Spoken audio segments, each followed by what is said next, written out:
Le berger d'Israël, Jésus-Christ de Nazareth, te dit en ce jour, lève-toi, prends ton brancard et marche. Trois actions très précises.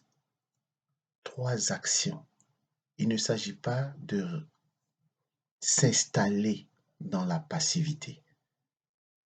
C'est ce qu'il dit à cet hydropique qui était paralysé depuis 38 ans. Depuis 38 ans, il portait la maladie en lui.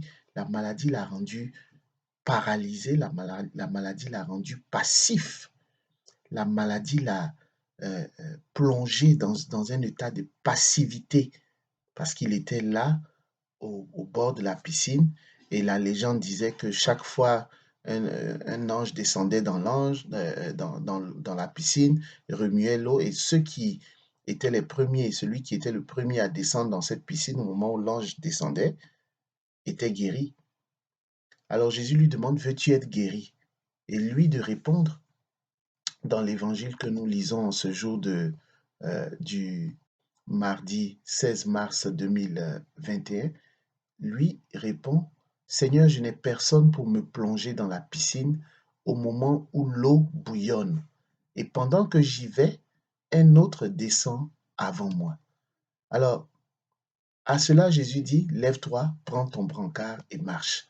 Mais dans la réponse de ce malade, et je n'ai aucunement l'intention de blâmer ceux qui sont malades. Lorsqu'on est malade, on porte déjà une souffrance énorme et ce n'est pas facile. Mais on peut quand même tirer un enseignement dans la réponse du malade. Il, ne, il montre que il n'y est pour rien dans son état.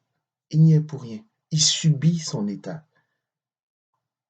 Il n'y a personne pour le conduire, pour l'aider à tomber dans la piscine.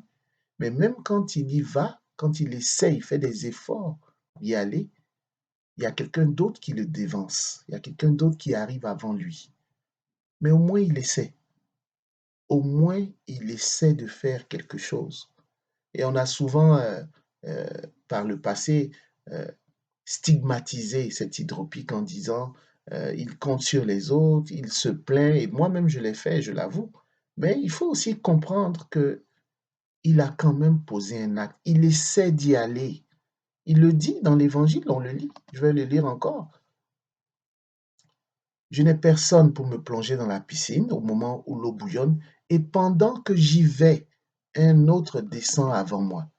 Et j'ai entendu moi aussi des sermons où les prédicateurs nous disaient il faut qu'il prenne ses précautions pour y aller en premier. Il faut qu'il soit mieux organisé.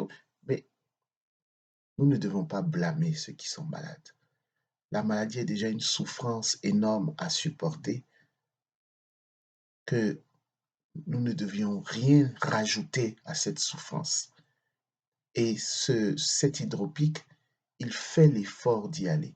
Mais ce qui est important ici, Jésus lui dit, lève-toi, prends ton brancard et marche.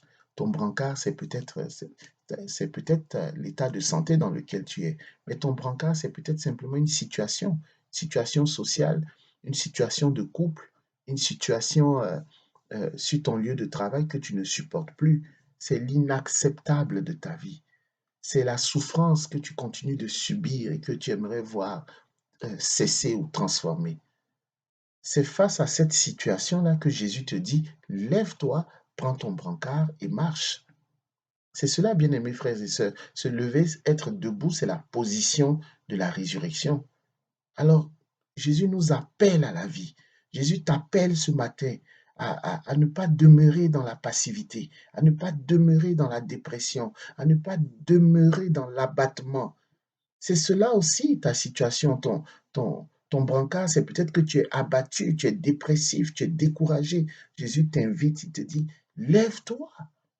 Dans d'autres scénarios, il prend la personne par la main et il la fait se lever. Ici, il nous dit, lève-toi. Veux-tu être guéri? Veux-tu sortir de ta situation? Veux-tu sortir de ton état dépressif? Veux-tu sortir de tes pensées suicidaires? Veux-tu sortir de ce péché qui te colle à la peau? Si tu le veux vraiment, alors tu ne vas pas te décourager, mais tu vas continuer d'essayer. Comme cet hydropique qui dit, quand j'y vais, quelqu'un d'autre descend avant moi, mais au moins il accomplit quelque chose. Alors ce petit quelque chose que tu es capable de donner à Jésus, c'est ce que Jésus te dit de continuer à faire en te disant, lève-toi, prends ton brancard et marche. Lève-toi, prends ta situation en main et continue la course, continue la marche. Ce n'est pas fini. Je t'appelle à la vie.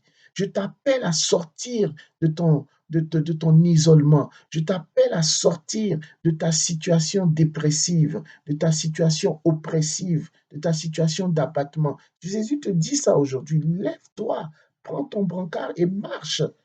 Marche vers la vie, marche vers l'espérance, marche vers comment dirais-je, la restauration, la transformation, marche vers la vie éternelle.